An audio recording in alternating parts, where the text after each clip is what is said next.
let's all get a couple in. Just to piss off the sound guy. All right, welcome to Fireside Tats, episode 35 or 36. We're a little confused on that right now. The premier tattoo education podcast for people who have not yet found a better tattoo education podcast. So today we're changing our format up a little bit. We're in Austin, Texas. We're not in the Fireside studios, obviously. I don't have a co-host. I have two co-hosts. Even better. So look, if you guys don't know who these guys are, then I don't know why. These are a couple of tattoo heavyweights, have been for a long time. Nick Baxter, Jeff Ensminger, from right here in Austin, Texas. And like I said, we're going to switch it up a little bit today, and we're not going to go over any questions at all. We're going to tackle a different subject. Really, it's a subject that we hit quite a few episodes back, just a little. We're going to talk about the value to tattooers of working in different mediums. One thing that we get constantly bombarded with is questions like technical questions about machines, about pulling lines, about solid color, about all those kinds of things, but we rarely get questions relating to the art side of tattooing. So, and it's super important. And these guys are both really kind of art-based tattooers. You guys were both kind of like, this question for both of y'all. Were you artists? Were you like painters first, or tattooers, and your painting involved with your tattooing, or what? I was going to art school before I got a tattoo apprenticeship, so I was kind of learning color theory. I was learning life drawing, still life painting, and sort of classical oil painting techniques, and then I got into tattooing from there. So you had an art background. You were in art school before you ever touched a tattoo machine. Yeah. I think a lot of people kind of go the other way around. What about you? Yeah, I mean, I drew a lot. I did art school too. Not like you went to art school after high school. Yeah. Like like college. I did art school like a private thing, like when I was in grade school, and then I had like an art background. It was just different. Yeah. I don't know how much of that stuff really translated to anything I would do now necessarily, but I definitely had some kind of art background, Yeah. Yeah. Well, the one, like I was just mentioning a second ago, we get so many questions, technical questions, but we get really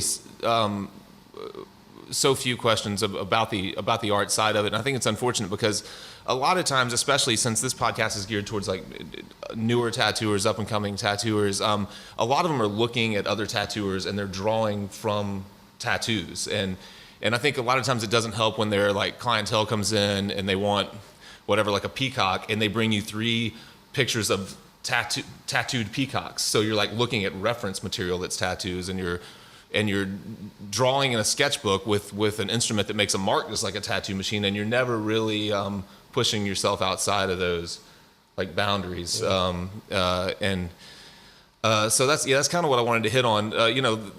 Kind of the importance of we're going to talk, I guess, some about painting, but I mean, it not limited to painting, like charcoal, anything that forces you to make a different mark than you can make with a tattoo machine, right? Kind of. Yeah. So we'll start with Nick. You actually have written a book on like a technical oil painting book, an instructional book. So do you find that your process, as far as like preparing for a tattoo and preparing a reference for a painting, do you have a similar approach in working with both of them? What do you find that kind of one lends to the other? Or?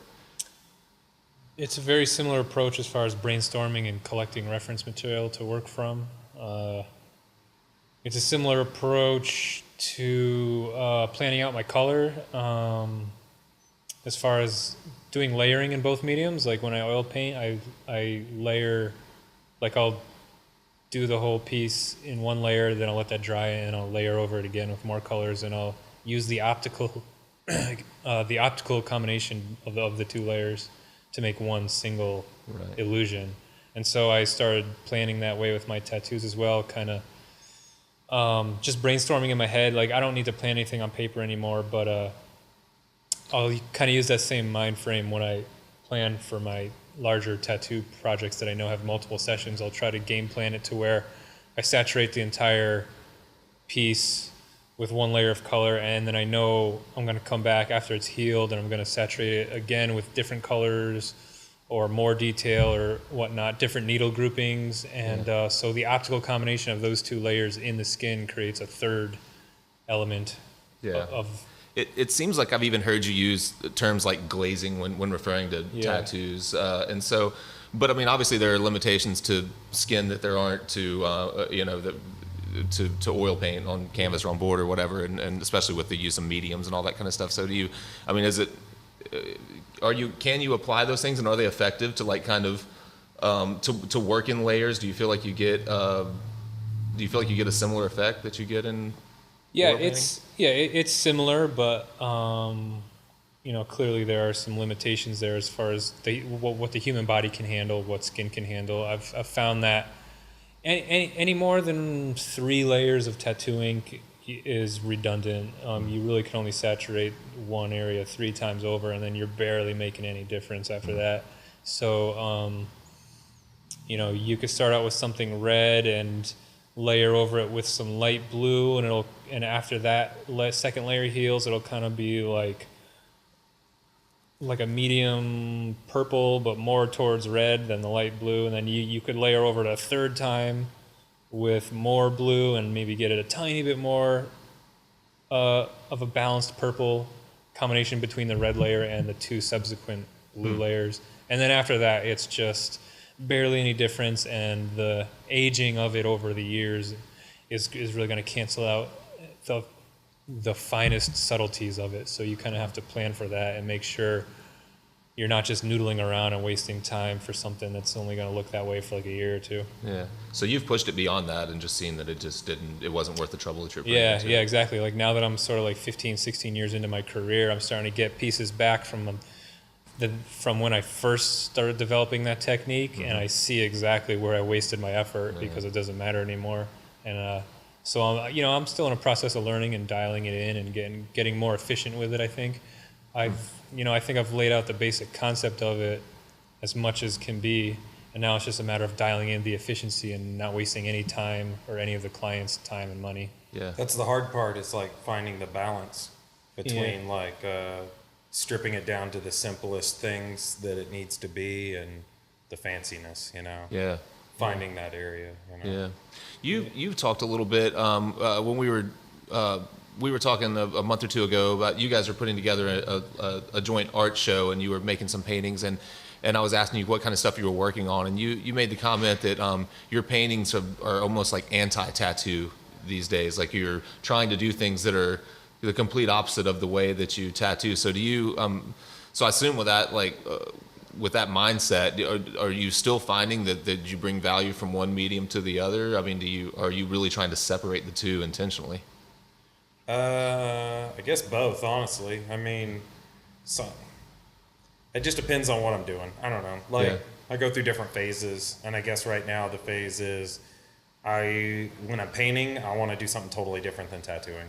Because I know I get to tattoo, I've got that booked and I know what I'm doing, and that's a collaborative effort between me and a client. There's, like what we were saying, limitations of the skin, and with the painting, I don't have to worry about any of that. I can just kind of do whatever I want, and I don't know. I don't always want to paint the stuff that I'm tattooing, Yeah. And also a big part of that, it's not that it's like anti-tattooing, it's just that there's a lot of tattooers out there that paint very similar stuff to each other, and it could be really awesome, but I just don't want to repeat the same thing everyone else is doing. I want to try to do something a little bit different, try to bring something else to the table, but yeah, it just gets redundant.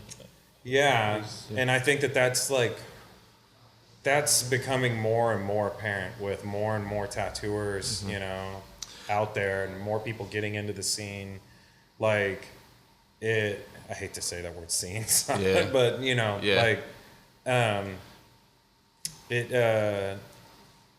it's becoming harder and harder and more important to do something that's and not just tattooing, Yeah.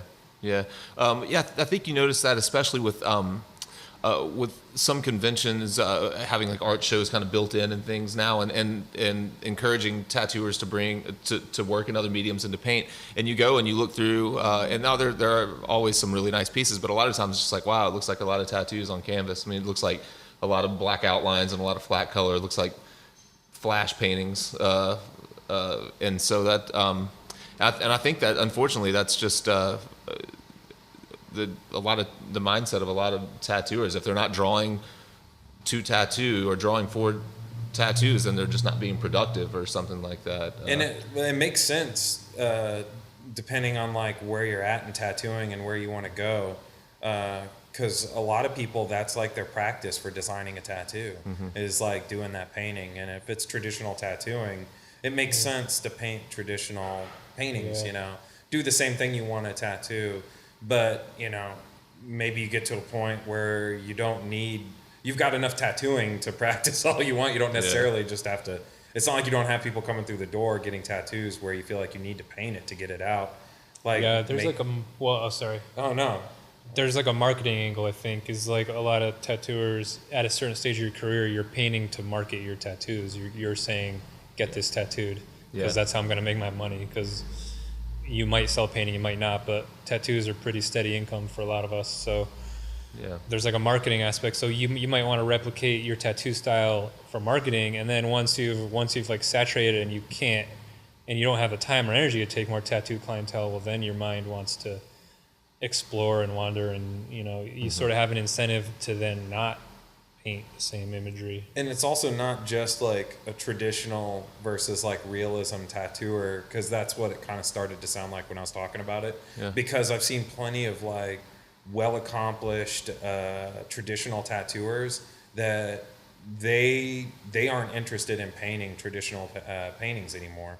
They want to pursue other avenues with their painting, and they get into more realism painting, and you know, so it's not just traditional. You know. One of the things I found when I kind of pushed myself to make paintings and make art that was not for an upcoming tattoo or and I think it's easy to fall into that, especially when you're tattooing full time and you go home and you draw for the tattoos the next day, and then it's like, when do I ever have time to do anything for myself? But if you can develop a little discipline and find some time to do that, there are so many subtleties that come with working in another medium, whether it's anti-tattoo or whether it's the same thing that you're tattooing. Just using things like a limited palette and really seeing how colors, how pigments blend, and how they, even if you're approaching it the same way as the tattoo and you're not glazing or using like a traditional oil painting techniques, just playing with edge, like lost edges, and playing with like atmospheric stuff and whatever, and you can find ways you can find ways to get those same effects even if you're like a traditional style tattooer. You can find tricks by using other mediums, even if you're really not looking to like to be a fine art painter or whatever. There are I think the color thing that you're talking about is probably, if anything, like the easiest thing to take, like to get like some benefit from working in another medium. Just seeing, what mixing one color with another color, what's that look like? Not everyone takes the time or knows how to do that in a tattoo, or maybe they just keep themselves from doing it. Like, it's more than just mixing blue and red together to get purple, but mixing colors that don't really make sense to mix together. That you would never know unless you just started mixing color on a palette. It's easier to do it in a painting than it is to just all of a sudden start doing it in a tattoo. Yeah, that's exactly it. There's pressure on a tattoo. There's not necessarily any pressure on a painting. Yeah. So you're free to experiment in ways you wouldn't want to in the spur of the moment during a tattoo. So. I think that's probably the biggest thing, is that there are not the limitations of the client sitting there and experimenting on skin from something that's not as easy to change. You really only get so many shots to pack color into skin, then you really can't change it anymore. I think that Jeff, I might be wrong because I don't see every tattoo that you do, but it seems like your approach overall has become more kind of traditional as time has gone on. Like we've talked about, you're working on a piece on me right now, and you made a comment like I rarely use anything smaller than like a 13 mag or a 15. I can do a tattoo this big with a 13, which is a really like traditional mindset, you know. We'll start yelling. Yeah. But so I mean, has that traditional approach just developed strictly through tattooing, or do you? Yeah, definitely. I guess you know, I wanted to. I don't know. I mean, I experimented a lot and did a lot of different styles, more realistic styles of tattooing. Some of it works, some of it doesn't. You know, generally everything comes out, you know, nice and it makes a really good tattoo. Yeah. But it doesn't always mean for me that it's going to be a tattoo that's going to look great, you know, in 10 or 15 years. And that's really nothing. Like I want to try to think like, what's a tattoo going to look like the whole life of that person, you know? Yeah.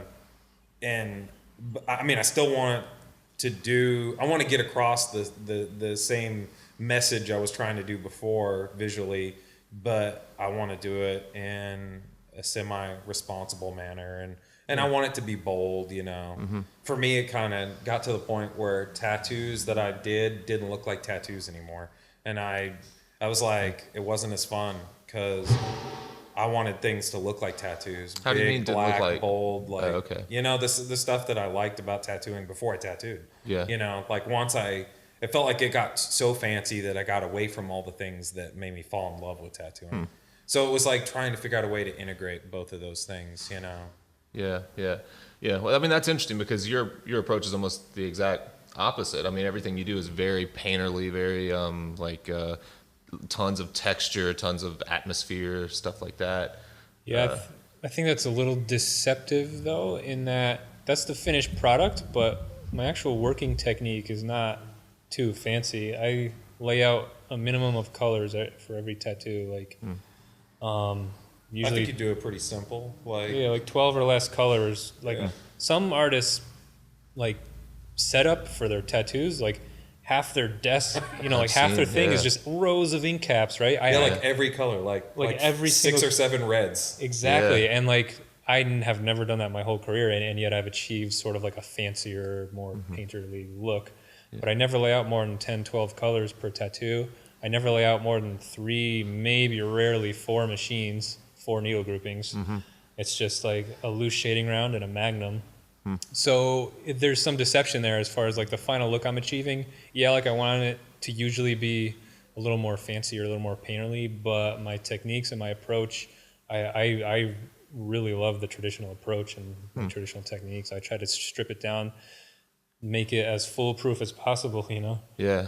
That's kind of like a testament to your method of tattooing, because I feel like the ultimate goal in tattooing, or one of the ultimate goals, is to produce something that looks like it was way harder than it was to actually do. To do as little as possible and make it look like you did everything. And so, I mean, you obviously do that, you know? Yeah, that's true. That I think I was telling you a little while ago. I recently did a painting workshop with Casey Ball, a really good figure painter, and he's really the same way as far as his as far as his approach.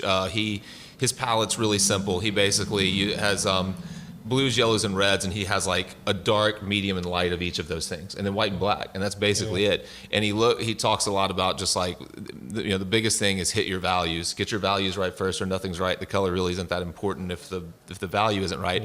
And then he doesn't. I would talk about something being too warm or too cool, and he's like, I don't even like the way that sounds. He's like, does it need more yellow, red, or blue? Like if you've got the value right, now we're trying to find the color. Like, is it redder than that? Is it bluer than that? Is it what is it? So like he in painting, he kind of dumbs it down, for lack of a better term, the same way that you're kind of talking about with using a minimal palette, minimal needle groupings, and just trying to get more with less. And even to the point where when we were getting to the point where I was kind of finishing a painting, he was like, okay, where can you even like simplify strokes? Where you have 3 strokes, where can you pull those and make it give the illusion that was a single brush stroke that pulled all of that off. So like he's like, it's really subtle. It doesn't really mean much, but when someone gets up on the paint, they're like, oh shit, it's like a single stroke of paint. It's like, well, not really. It's really about 20, but it just turned into a single stroke of paint, just trying to make something look more simple than it actually was.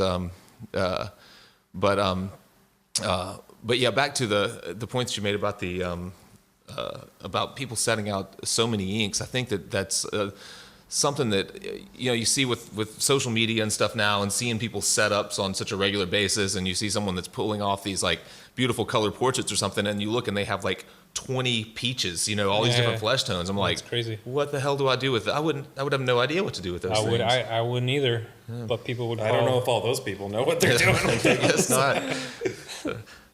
Yeah, but it could be easy to get like a rainbow effect in a tattoo when you have a rainbow of colors. Yeah. But if you keep a family of colors that you can mix, and it becomes like a palette, like a painting. Yeah, yeah. And an oil painter generally doesn't use all those colors. He uses like 6, or something like that.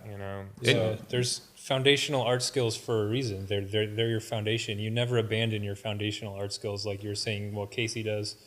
Value. Value is the foundation for everything we see, and the way our eyes distinguish light from dark. Right. So you never abandon your foundations, and so I guess that's what we're talking about. Like with the ink caps and stuff, and like your color palette and minimal working techniques is just like they're foundations for a reason. So a lot of people in their quest to make the best or the most fanciest or the most evolved or the newest, coolest, like tend to forget just stick to your roots. Yeah. And that'll show you the way every time. Before we get away from it, I just want to say one thing about the reds. There's almost no point in having any more than like one red. It's true. I mean, you could maybe have one red and maybe like a tangerine type red or something. A cool red, a warm red. Maybe. Yeah, maybe. Yeah. There's almost no point if for tattoos. Yeah, not for painting. Yeah, I'm just talking about tattoo. I just feel like it's got to be said, because I think too many people, especially with that color red, too many people have too many options for ink, and they try to use all those options. And I mean, just a right smack dab in the middle, medium red, that's about all you need. And any in of those 10 years, that's all you'll see. Yeah. I mean, you can darken that, you photo. can lighten it, you can do whatever you want to do with that. Yeah. And they usually stick and heal and look better. And if you don't use like some crimson red or super thin transparent red out of the bottle that doesn't go in worth a crap, and it doesn't look solid. Yeah. Do you think red's the only color that holds true for? No, I just think red's probably the one that if you're gonna do it, if anyone's gonna do it with any color, do it with red, please. Yeah. That's the one, because it's so hard to get crimson and like deep reds to be solid and to heal solid. And I think a lot of that is because people rely on some of those darker reds right out of the bottle, and those just never work out. I don't think, and I've tried a lot of stuff. I don't know. I mean, I know you do something similar. I mean, darken it with some like a deep green or black or something like that, and you're gonna end up with. It's gonna look the same. Yeah. Yeah. Oh, you mean like in the future? Yeah. Yeah. Well, yeah, so that's an interesting point, though, of something, because we've been sort of talking about how a second medium does translate to tattooing. That's an example of how a second medium does not translate to tattooing. Yeah. So it's not like you can give this like blanket answer for any which way. It's like you need to experiment with a second medium, see what you can extract. Right, yeah, everything. But don't assume everything translates, because it doesn't necessarily. And I guess to what Jeff was just talking about, like whether you darken a red with black or whether you darken it with a dark green, that distinction will be noticeable for year 1, year 2, and then depending on aging, by year 10 it's just dark red. Yeah.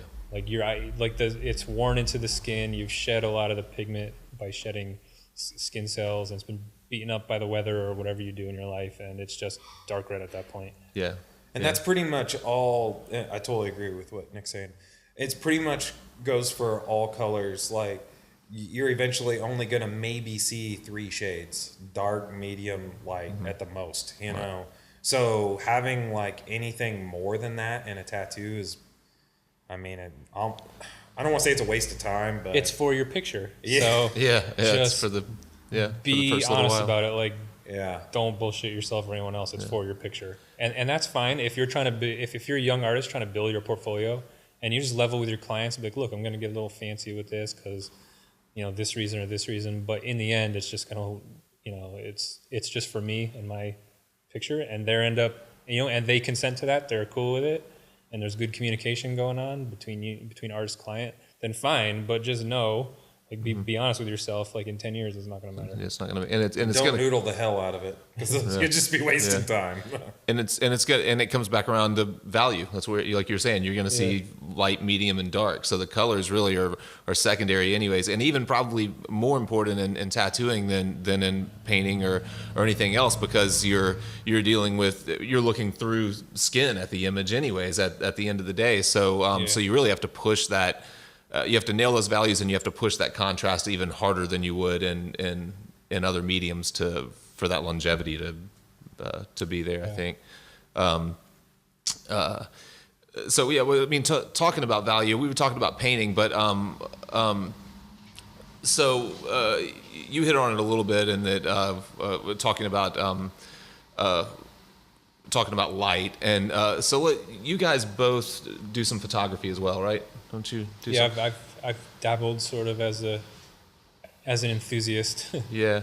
So you're as far as building, I know you said you don't do a lot as far as the building up a lot of reference and stuff for tattoos now, but we're talking to younger artists here, and with me making the point that a lot of times people are drawing from tattoos or drawing from drawings instead of drawing from imagery, drawing from life. Basically, everyone who went to art school heard light reveals form, and so when you're taking your when you're drawing from someone else's stylized opinion of what this thing looks like, you're forming your opinion not on what light really does, but what their idea of what light really did. Yeah. So, talk a little bit about maybe what photography has brought to the table for both of you guys, for painting and for tattoos, if anything. Oh, for painting, I mean, it's one of the foundations, because I try to specialize in photorealist painting. Yeah. So, of course, I'm studying the way camera lenses, you know, bend light and reveal form to the eye, and little tricks like how they blur out images and stuff like that. Mm-hmm. So it's like intertwined with my painting to such a intimate level. It's like can't be separated, you know? Yeah. Unless I totally break style and pursue a different genre of painting. Yeah. And so as from there, so my tattoos are like step 3, you know what I'm saying? It's like photography to painting, then to tattoos, because I have to then adapt what can be painted into what can be tattooed. Mm-hmm. So it's like a game of telephone. It just gets like translated through each medium. And so it's not necessarily direct photography to tattoo. It's like photography to paint to tattoo. Yeah, but photography to kind of helps you learn to see, if nothing else, and like how when you are inventing things in tattoos, you can draw from what you've seen and what exactly. It's just building up a muscle memory. Like I know approximately like what a blurry background object looks like because I've studied so many photographs that I've taken. Mm-hmm. You just sort of like build up an intuition level. Yeah. What about from your approach? I mean, from a more from the tattoo standpoint, a more kind of stylized, traditional approach. Do you see photography or being of any value to what you do? Yeah, I mean, not as much anymore, but I mean, it's still there. I mean, sometimes I do realistic tattoos where I need some kind of photo reference, whether I take it myself or get it from someone or off the internet. I mean, someone had to take the photo, but you know, I don't use it as much now. If I'm gonna take a photograph now, it's more just for the sheer sake of taking a photo, I guess. You know, like not really Not like Nick, where he's actually using that for Reference. a painting. Yeah. I mean, sometimes I will, but But would you say that's you do it less now because you've like built up this like storage file in the back of your brain to where you just like kind of know what stuff That's- looks like? yeah, I mean, So- that definitely affects it. I'm sure It is still important just as something to understand. Oh yeah, without a doubt. I mean, it's whether you're using it for reference for a painting or not. It's important to at least figure out and understand the way that our eye captures light, and that's what the camera does, is mimics like what the way we see it, Yeah. a split second of what we see, and yeah, I mean, to a certain extent, I guess it's because I got to a point where I got comfortable enough that I didn't necessarily have to take it every time, like a photo, or stay on top of that. It is kind of like a bank of information that's always in the back of your head, like you're saying about a blurred out background or some kind of, Yeah, you're drawing from what you've seen before, and you've looked at it and drawn from it enough to be able to use it without literally seeing it each time.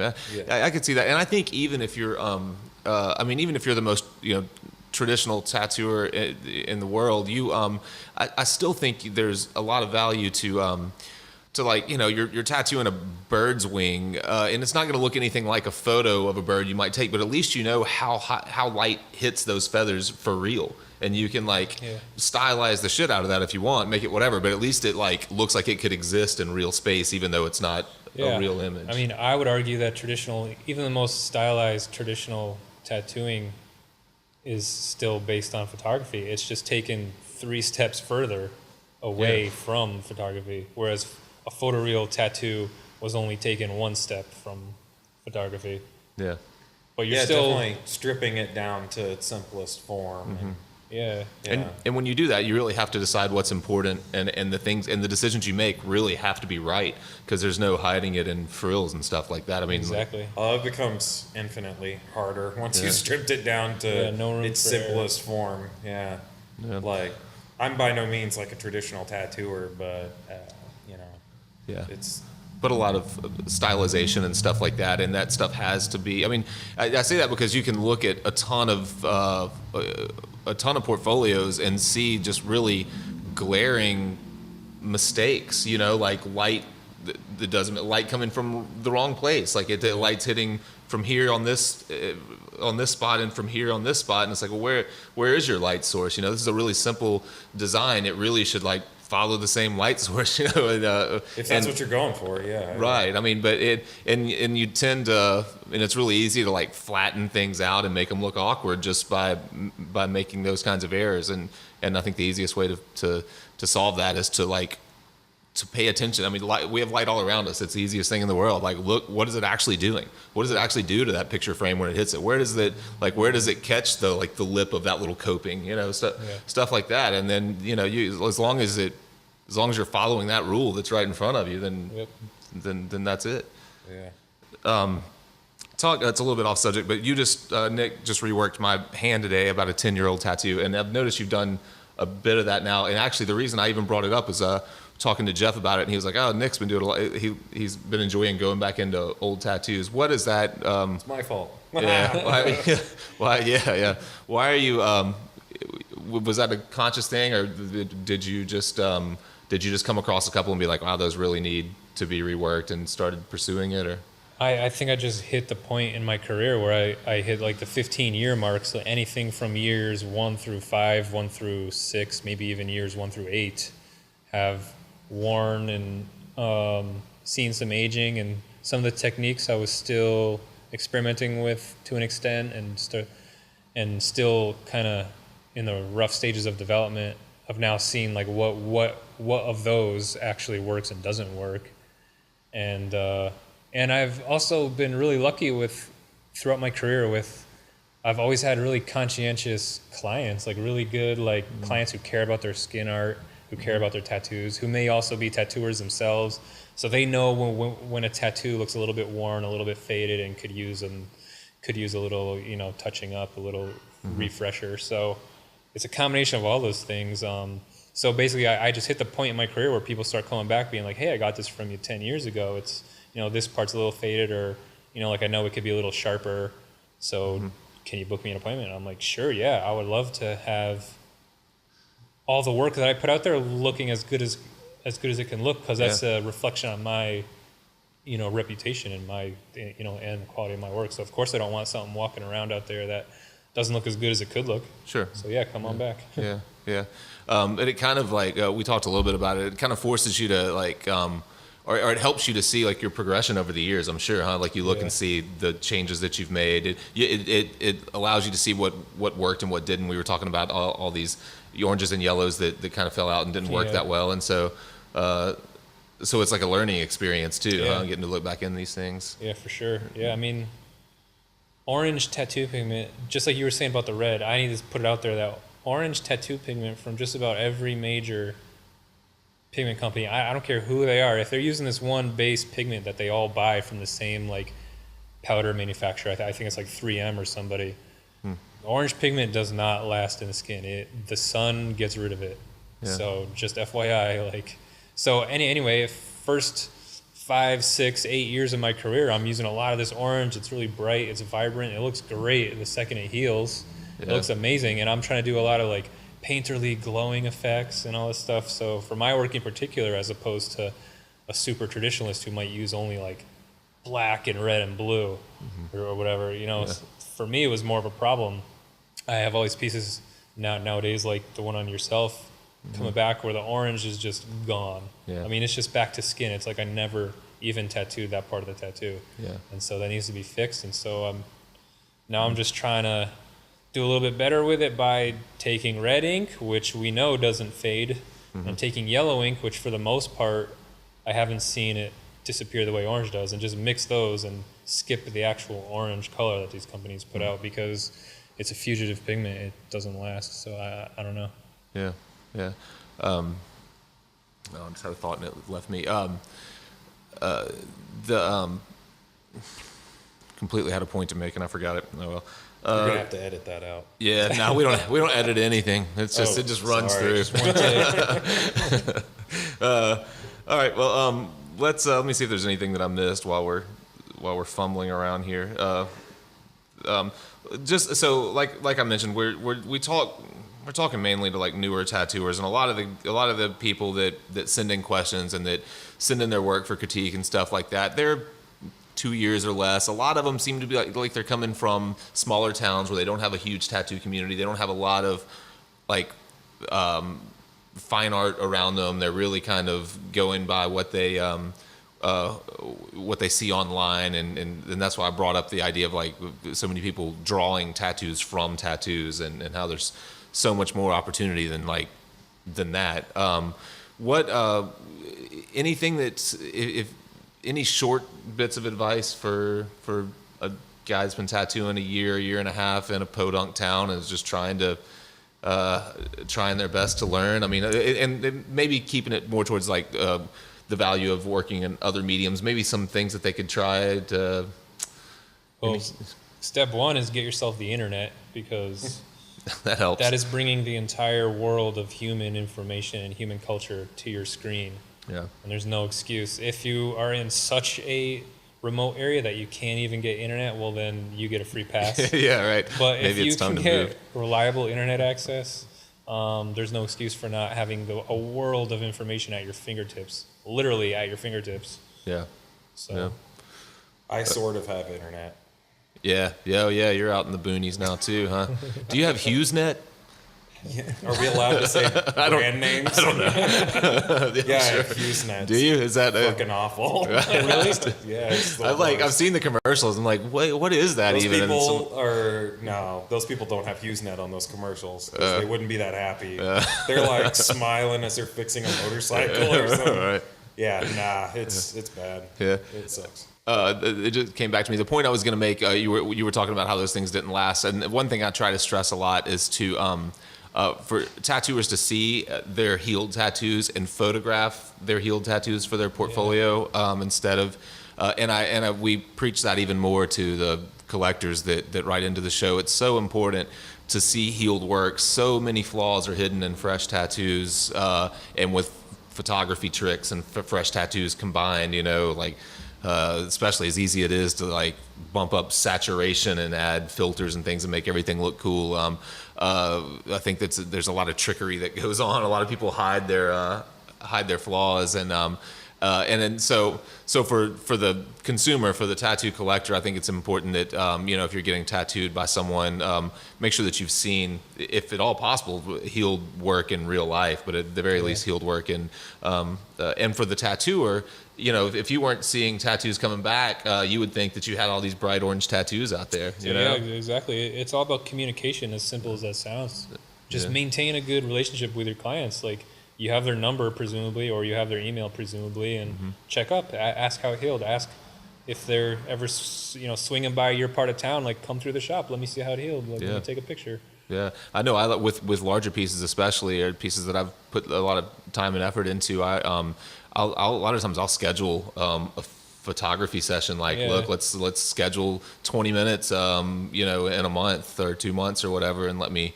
I'm gonna have to shave your arm again, but we're gonna get some good photos of it, and that not only is it nice to see that in your portfolio to see healed work, but it's nice to see exactly how that came back. I try to always get that stuff when they come for the next tattoo. Yeah, exactly. Like, it's usually a good opportunity to photograph the stuff you did on them last time if it's been a couple months or something like that. Yeah. And if they're not coming back to get another tattoo, maybe it didn't heal good. Maybe.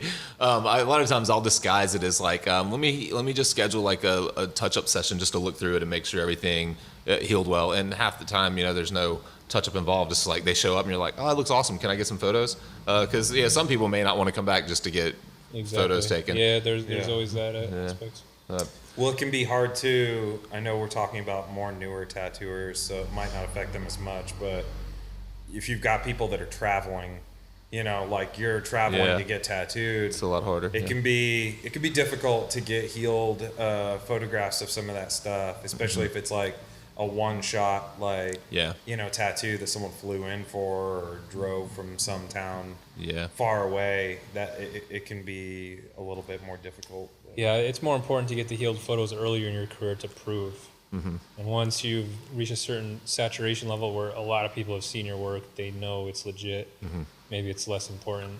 And like what Jeff just said, at that point you're probably tattooing people from far away anyway, where you're not going to catch up with them again to get your healed photo. Yeah. So, but it's sort of it sort of cancels itself out at that point. Yeah, and it's not always possible, regardless where you are, I guess, in your career to get healed photos of everything. But whenever possible, I think it's pretty important, and especially for people that are looking for an artist. I mean, I think that we get so many photos of tattoos that it's like, I saw this work that this guy did on my friend, it was beautiful, and then here's mine all healed up. It's like, yeah, you probably saw fresh work on your friend, you saw it the day it was done or whatever, and it looked nice and shiny, and your friends go look at theirs, it probably looks like that too, because you haven't seen a healed tattoo. I was gonna say, it almost is more important when you're first starting out in your career to see that stuff healed, because even if you're not going to photograph it, if anything, it lets you know what you're doing is it working or is it not working. Yeah, you can see what is working and what's not. Yeah. Like, that's when I first started, I tattooed a lot of people that were traveling to get tattooed, but not because I was some good tattooer.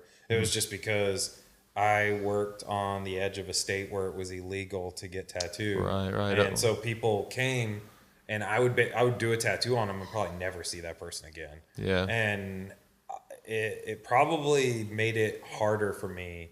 It took me longer to figure out what worked and what didn't, because I never got to see that stuff. It was different than a lot of people, like how they start, where, you get to tattoo your friends and, you're tattooing some people around town.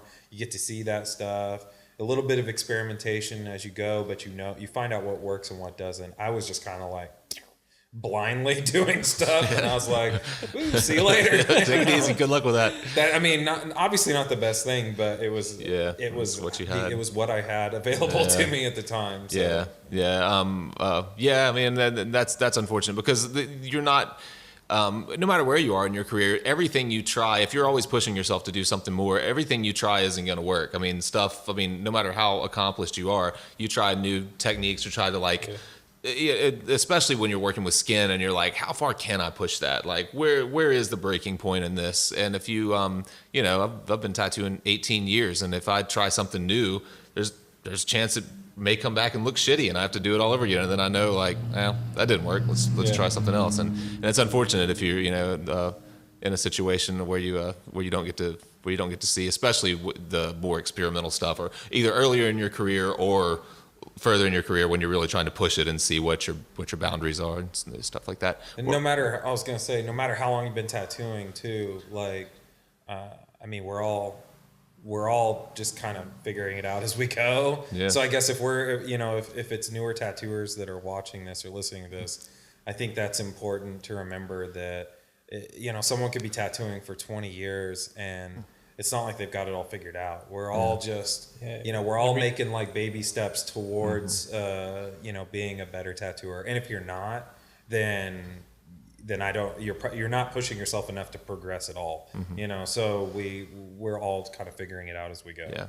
Yeah, absolutely. And I think that wherever you are in your career, you see what other people are doing, what people around you are doing. You're trying to pull and like, oh, can I borrow that and make that work for me? And I know in your case, I've seen when your work first became prominent and you were in a lot of magazines, there were tons of people trying to pull off those textures and stuff. And a lot of people that weren't even competent in putting in a solid field of color were like noodling in with little 3-liners trying to build all these crazy textures and just fucking things up bad.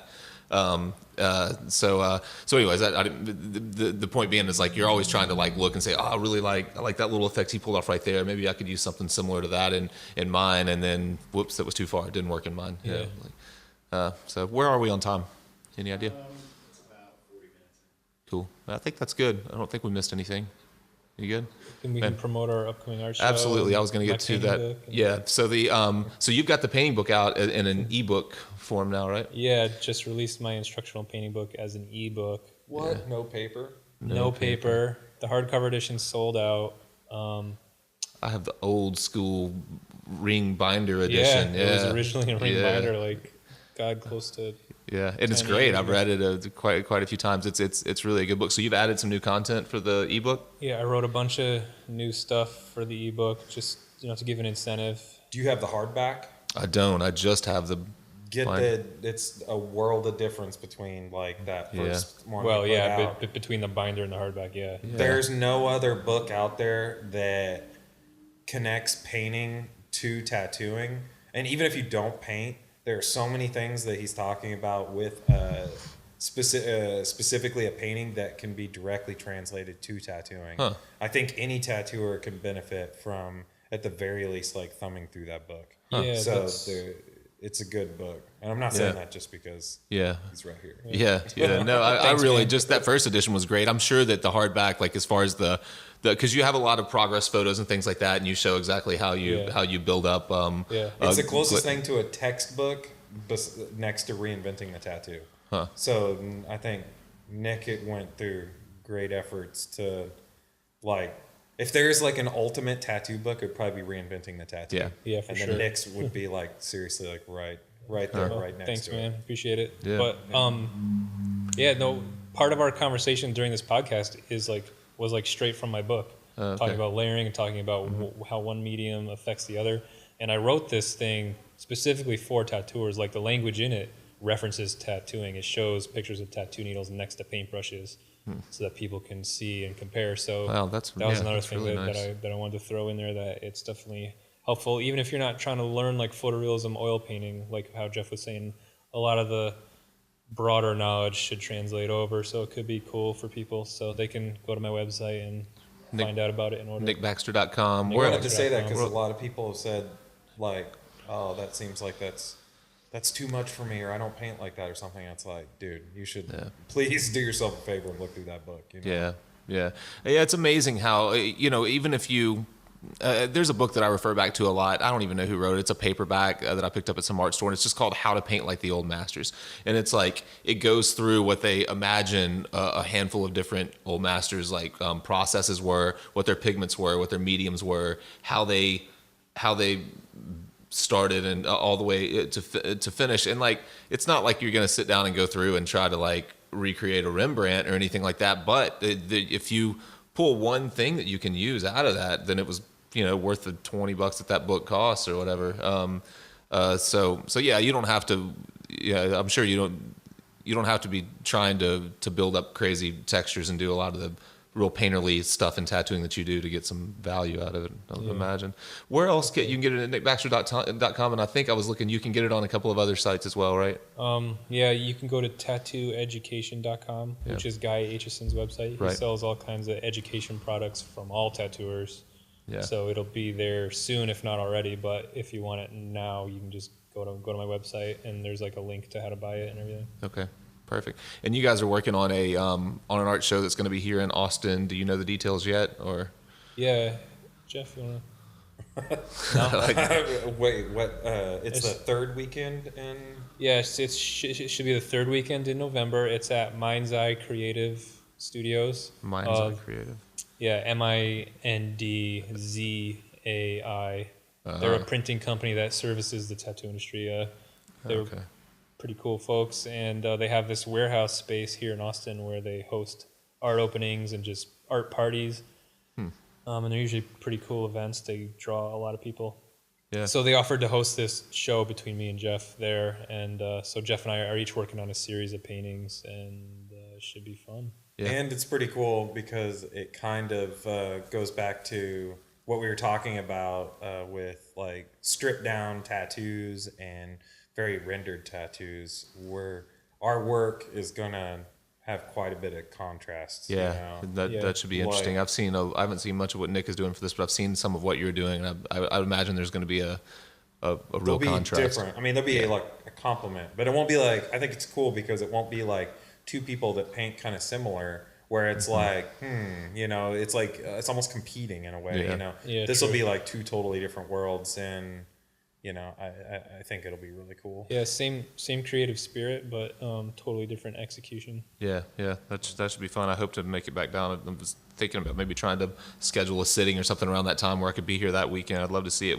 So you said the third weekend of November, which would be the 15th and 16th if that's right, or 14th and 15th if it's Friday of November. Does that sound right?